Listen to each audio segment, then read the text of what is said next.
Após 48 horas, o presidente Jair Bolsonaro, enfim, falou. Ele soltou o verbo no dia de hoje. Se você quer uma análise completa do seu discurso, do discurso do presidente da República, sem tomar partido para lado A ou lado B, uma análise completa dos fatos e o momento atual do nosso país na perspectiva política, o seu lugar aqui. Seja muito bem-vindo ao Jornal Brasil, Rodrigo Rodrigues, e vamos aos fatos, tá? O presidente quebrou o silêncio desde domingo, quando saiu, enfim, o resultado das eleições aqui no nosso país e nós passamos a ter um presidente eleito. O Jair Bolsonaro, ele permaneceu em silêncio e hoje, um pouco mais de 48 horas depois, ele soltou o verbo e quebrou o seu silêncio, tá? Ele teve um discurso breve, de pouco mais aí de 2 minutos, 2 minutos e 3, 4, 5 segundos, mas fato é que o seu discurso revelou muita coisa importante.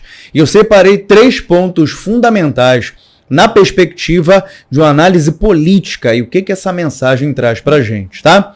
Vamos ao primeiro ponto, já prepara com calma pra gente analisar aqui juntinho, tá?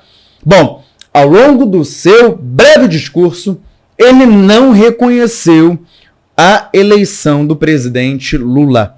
Ele não reconheceu a vitória do presidente Lula. Mas deixa eu te perguntar, isso realmente importa? Aliás, dentro da legalidade, dentro do processo, isso tem algum peso jurídico? Posso falar algo para você? Quem reconhece e valida não é o presidente Jair Bolsonaro. Quem reconhece e valida o resultado das eleições é o TSE, o Tribunal Superior Eleitoral. Então, o presidente Jair Bolsonaro falando: Lula, parabéns, reconheça a sua vitória, ou ficando em silêncio, gente, isso não muda os fatos. O Lula foi eleito, ele ganhou nas urnas e o TSE já reconheceu, a população também, diversos ministros também, o presidente da Câmara também, o do Senado também, mas na boa, quem precisa reconhecer e validar é o TSE. É assim que funciona. Eu entendo que é mais uma questão de ser republicano, sabe? Uma questão de falar, poxa, parabéns aí, poxa, valeu. De repente, um cavalheirismo. Mas isso não faz falta. Então, se de repente você está na linha assim, poxa, ele não reconheceu, é um péssimo perdedor, talvez seja. Mas na boa, isso não muda os fatos. Fato é que ele saiu derrotado, é o primeiro presidente aí na nossa história que não consegue a reeleição, e fato é que ele também não quis reconhecer a vitória do Lula. Ele não fez aquele processo conhecido, né, de olha, passa um tempinho, liga lá pro cara que venceu, ou pra mulher que venceu, poxa, parabéns, coisa e tal, né, poxa, legal, poxa, eu perdi, mas na próxima eu tô aí. Ele não quis fazer isso, e é um direito dele também. Então, na boa, isso não muda os fatos, tá? E aí, deixa a sua opinião. Isso realmente importa para você ou não? Segundo ponto, gente, eu acho que está claro para você que acompanha aqui o Jornal Brasil o que está acontecendo nessa altura do campeonato em nosso país. Grupos de caminhoneiros, o que essa galera está fazendo? Indo para as ruas, vias expressas e falando, ó, obstrução. Ninguém vai passar. Ah, legal. E qual o motivo disso? Nós não reconhecemos o resultado das urnas. Não reconhecemos. Olha só, sabe o que você vai conseguir com isso? Absolutamente atrapalhar o nosso país. Esse tipo de manifestação é uma manifestação criminosa, que isso fique claro, e é ilegal. É ilegal. Você está prejudicando o direito de ir e vir da população. Que fique claro, é ilegal. E a autoridade policial precisa tomar uma atitude para resolver essa questão, tá? Acho que você já está por dentro do que está acontecendo. E deixo registrado aqui que não existe uma pauta clara como a greve dos caminhoneiros que aconteceu no movimento recente. A pauta clara, naquele momento, era a redução do preço dos combustíveis. E agora não concordo com o resultado lá das urnas. Ei, você só atrapalha o nosso país, porque a partir do momento que você começa a fazer obstrução de vias, você está prejudicando o abastecimento do nosso país, que tem como modal rodoviário, quase que não sai, o modal rodoviário, nosso principal meio aí de distribuição. Então já começa a faltar alguns insumos básicos, já começa a faltar alimento em algumas cidades, já começa a faltar combustível. Algumas cidades você já tem aí um grande prejuízo no abastecimento, filas e filas se formando. E você que está fazendo isso, você acha que ganha o quê com isso? Ei, você só atrapalha. Você atrapalha o governo Bolsonaro, que vai até 31 de dezembro. Você atrapalha a minha vida, a vida da população brasileira. Você só atrapalha. Então, na boa, vai para casa. Você tem que responder criminalmente por isso. E que a justiça seja feita de fato. E o presidente, ele se pronunciou em relação a esse movimento de alguns caminhoneiros no nosso país. Abre aspas. As manifestações pacíficas sempre serão bem-vindas, mas os nossos métodos não podem ser os da esquerda, que sempre prejudicaram a população, como invasão de propriedade, destruição de patrimônio e cerceamento do direito de ir e vir. Então, olha só. Entenda aqui que o presidente ele perdeu uma grande oportunidade de dar uma esvaziada nesse movimento, nesses grupos de apoiadores. Ele perdeu uma grande oportunidade de falar, gente, tá feito. É isso. Perdi. Tá? O presidente ainda é jovem. Acredito que ele tem condições de tentar um novo pleito futuramente. Acredito que é um processo natural para ele. Tá? E seria muito inteligente da parte dele falar, ei, filha, vai para casa.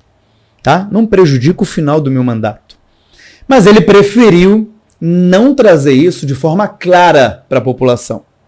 Foi uma escolha dele. Ele falou, ó, manifestação pacífica é bem-vinda, mas não desse jeito.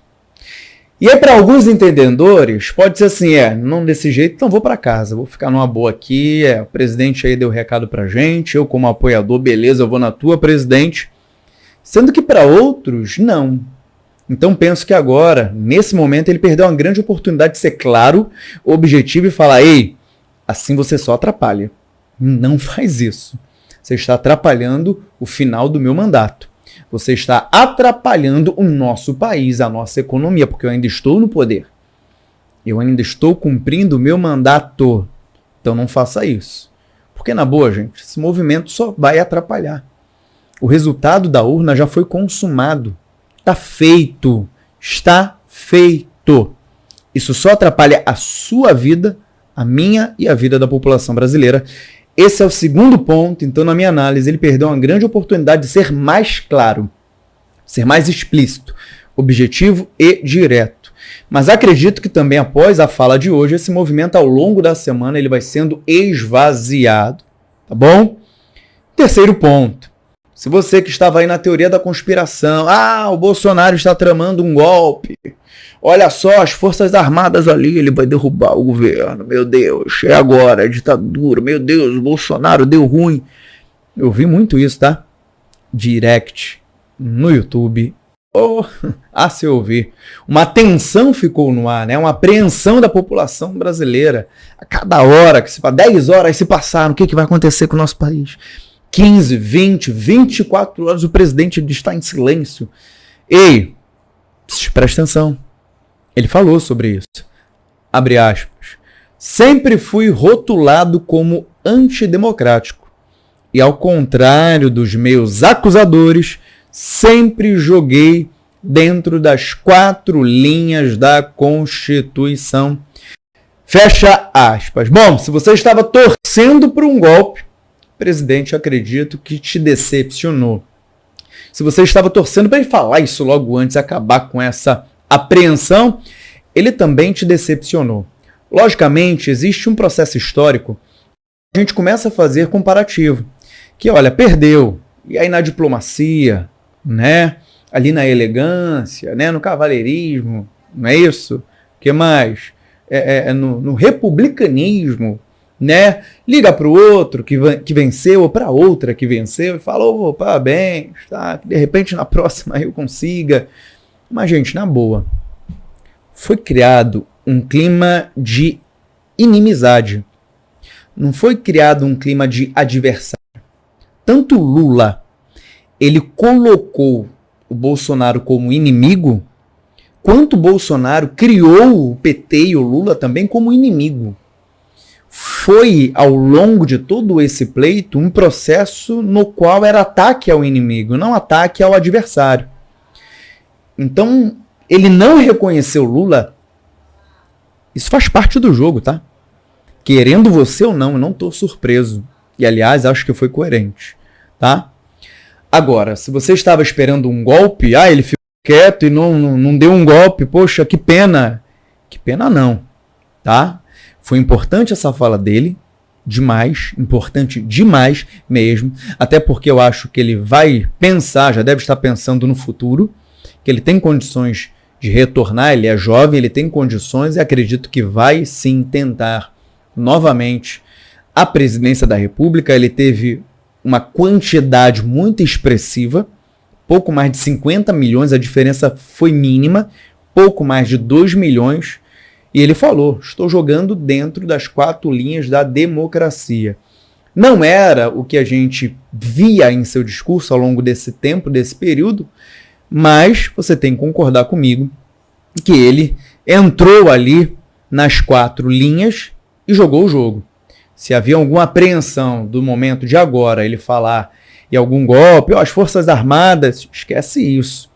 Até porque o presidente da Câmara reconheceu, do Senado reconheceu, seu grande aliado, o Tarcísio, lá em São Paulo, reconheceu, tá? O Ministério da Defesa reconheceu, todo mundo reconheceu.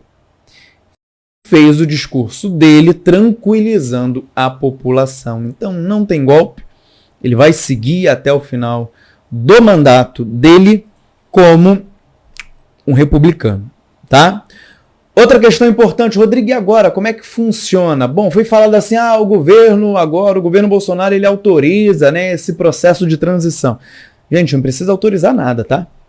O governo é obrigado por lei a fazer esse processo de transição, depois você fica à vontade para pesquisar.